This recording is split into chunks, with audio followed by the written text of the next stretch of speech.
Boche gold and diamonds. Buy now pay later. മാസങ്ങൾക്ക് മുൻപ് ഉദ്ഘാടനം ചെയ്ത അമ്പലപ്പാറ പഞ്ചായത്ത് മൈതാനത്ത് ഫ്ലഡ് ലൈറ്റ് സ്ഥാപിച്ച ഭാഗം തകർന്നു. ലൈറ്റിന് താഴെ മഴവെള്ളം ഒലിച്ചിറങ്ങി മണ്ണ് നീങ്ങിയതാണ് ഇന്റർലോക്ക് ചെയ്ത ഭാഗം തകർന്നത്. ലൈറ്റ് സ്ഥാപിക്കാൻ കോൺക്രീറ്റ് തൂൺ നിർമ്മിച്ച ഭാഗത്ത് മണ്ണെടുത്തിരുന്നു. തൂൺ നിർമ്മാണം കഴിഞ്ഞ് മണ്ണിട്ടത് താഴ്ന്നതാണ് പ്രശ്നത്തിന് കാരണമെന്ന് അധികൃതർ പറഞ്ഞു.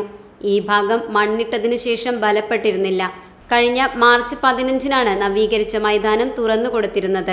സംസ്ഥാന ബജറ്റിൽ നിന്നുള്ള 1 കോടി രൂപ വിനിയോഗിച്ചായിരുന്നു നവീകരണം. Football, cricket, volleyball, shuttle, badminton, kabaddi തുടങ്ങിയവയ്ക്കുള്ള സൗകര്യം മൈതാനത്തുണ്ട്. ഷട്ടിൽ, ബാഡ്മിന്റൺ കോർട്ട് ഒരുക്കിയ ഭാഗത്തെ സ്റ്റേജിന് സമീപമാണ് തകർച്ച. പ്രശ്നം പരിഹരിക്കാൻ കരാറുകാരന് നിർദ്ദേശം നൽകുമെന്ന് അമ്പലപ്പാറ പഞ്ചായത്ത് അധികൃതർ അറിയിച്ചു. Time kids pre school, Mannannur road, Vaniyamkulam. Dot view news. കാഴ്ചകളാണ് ലോകം, കണ്ടു തുടങ്ങുക.